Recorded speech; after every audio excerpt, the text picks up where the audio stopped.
গরমের দিনে কাঁচা আমের টক মিষ্টির স্বাদে মন ভরে যায়। আজকের ভিডিওতে শেয়ার করব খুব সহজে অল্প উপকরণে ঘরোয়াভাবে কিভাবে কাঁচা আমের পাঁপড় তৈরি করা যায়।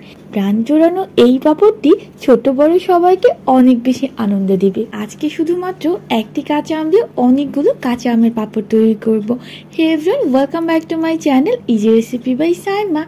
আজকের এই কাঁচা আমের পাঁপড়ের জন্য আমি একটি আম নিয়ে খোসা ছাড়িয়ে আমগুলোকে ছোট ছোট পিস করে কেটে নিয়েছি। আমি এই আমগুলোকে সেদ্ধ করব, এই কারণে একটু মোটা করে কেটে নিলেও কোনো সমস্যা নেই।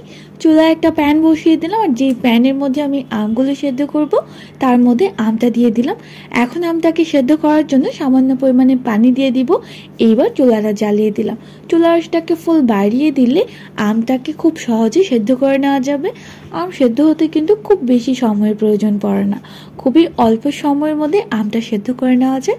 যখনই আমটা সেদ্ধ হয়ে গেল, আমি একটা ম্যাশার দিয়ে আমগুলোকে ম্যাশ করে নিলাম। আপনি চাইলে একটা ডাল ঘুটনি দিয়েও এই কাজটা করে নিতে পারবেন। আমগুলো ম্যাশ করা হয়ে গেলে এখন আমি চলে যাব নেক্সট প্রসেসে। আমি 1 কাপের মতো সাবু নিব, আর সাবুটাকে একটা বোলের মধ্যে দিয়ে দিলাম। এখন সাবুগুলোকে ভিজিয়ে রাখতে হবে। সাবুগুলোকে ভিজিয়ে রাখার জন্য এর মধ্যে আমি পানি দিয়ে দিব। পানি দিয়ে ঠিক ততক্ষণ পর্যন্ত ভিজিয়ে রাখবো যতক্ষণ না সাবুগুলো ভিজে যায়।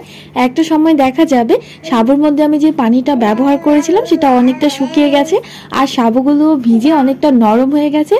এখন আমি এই সাবুগুলোকে আরেকটু পানি দিয়ে ধুয়ে নিব, এই কারণে একটা ছাঁকনির মধ্যে দিয়ে দিলাম। তারপর এর মধ্যে পানি দিয়ে আমি কিছুটা ধুয়ে নিব।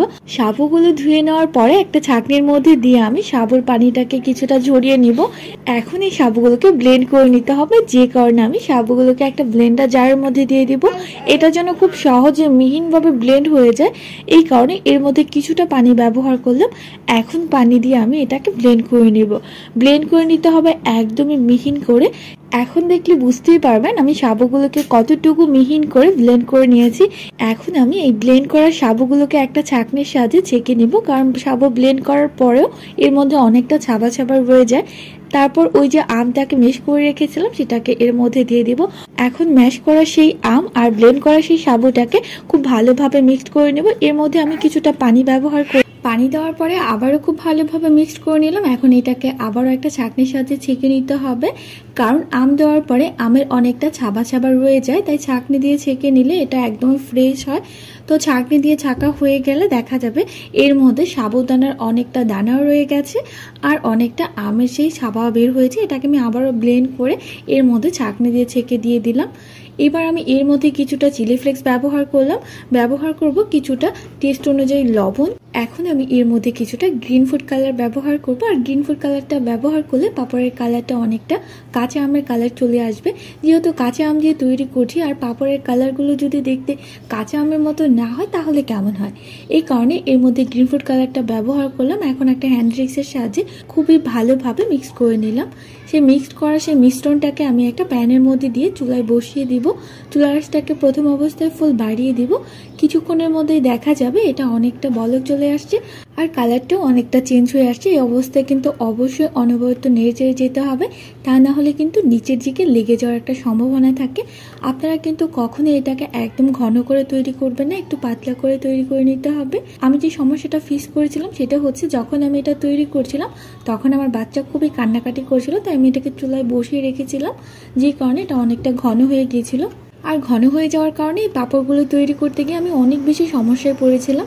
এখন আমি পাঁপড়গুলোকে তৈরি করব, যেই কারণে একটা কাগজের উপর কিছুটা তেল ব্রাশ করে নিলাম, যেন পাঁপড়গুলো দেওয়ার পরে খুব সহজে এগুলোকে উল্টিয়ে নেওয়া যায়। তো দেখতেই পাচ্ছেন এটা কতটা ঘন হয়ে গেছে। এটা যেহেতু পাতলা করার আর কোনো প্রসেস নেই, তো এই ঘনটা দিয়ে আমি পাঁপড়টা তৈরি করব। ঘন এই মিশ্রণটা দিয়ে পাঁপড়টা যখনই তৈরি করতে যাচ্ছিলাম একটু অনেক বেশি সময় লেগেছিল, তো আমি সময় নিয়ে খুবই আস্তে আস্তে করে পাঁপড়গুলোকে তৈরি করে নিয়েছিলাম। এইভাবে করে এক এক করে সবগুলো পাঁপড় আমি তৈরি করে নিয়েছিলাম। তাই আপনাদেরকে বলবো আপনারা কিন্তু অবশ্যই এই মিশ্রণটাকে একটু পাতলা করে তৈরি করবেন, তাহলে খুব সহজে পাঁপড়গুলো তৈরি করে নিতে পারবেন। পাঁপড়গুলোকে আমি 2 দিন একদম কড়া রোদে শুকিয়ে নিয়েছিলাম। একদিন শুকোনোর পরে দেখা গেছে উপরটা শুকিয়ে গেছে, তারপর আমি উল্টিয়ে অন্য পাশটাকে শুকিয়ে নিতে হবে। দেখতেই পাচ্ছেন তেল দেওয়ার কারণে কিন্তু খুব সহজে পাঁপড়গুলোকে উল্টিয়ে নেওয়া যাচ্ছে। এই কারণে তেল ব্রাশ করে নিলে যে সুবিধাটা হয়, পাঁপড়গুলোকে খুব সহজে উল্টিয়ে নেওয়া যায়, এটা কাগজের সাথে আটকে যায় না। তো সবগুলো পাঁপড় আমি উল্টিয়ে দিব। এবার আমি পাঁপড়গুলোকে আরও একদিন মুচমুচে করে রোদে শুকিয়ে নিব। এক পর্যায়ে দেখা যাবে পাঁপড়গুলো শুকিয়ে অনেকটা মুচমুচে হয়ে গেছে। দেখতেই পাচ্ছেন আমার কিন্তু কাঁচা আমের এই পাঁপড়গুলো তৈরি হয়ে গেছে। আর এই পাঁপড়গুলো আপনি যখন তেলে ভেজে খাবেন তখন কিন্তু এটা খেতে অসম্ভব মজা লাগবে। পাঁপড়গুলো কতটা পাতলা হয়েছে দেখতেই পাচ্ছেন। আরও পাতলা করে তৈরি করলে এটা তেলে ভাজার পর আরও বেশি ফুলে ওঠে। আমি একদম ডুবো তেলে পাঁপড়গুলোকে ভেজে নেব। পাঁপড়গুলো ভাজার পর অনেক বেশি মুচমুচে হয়েছিল। রেসিপি ভালো লেগে থাকলে প্লিজ অবশ্যই চ্যানেলটি সাবস্ক্রাইব করে দেবেন, লাইক দেবেন, কমেন্টস করবেন।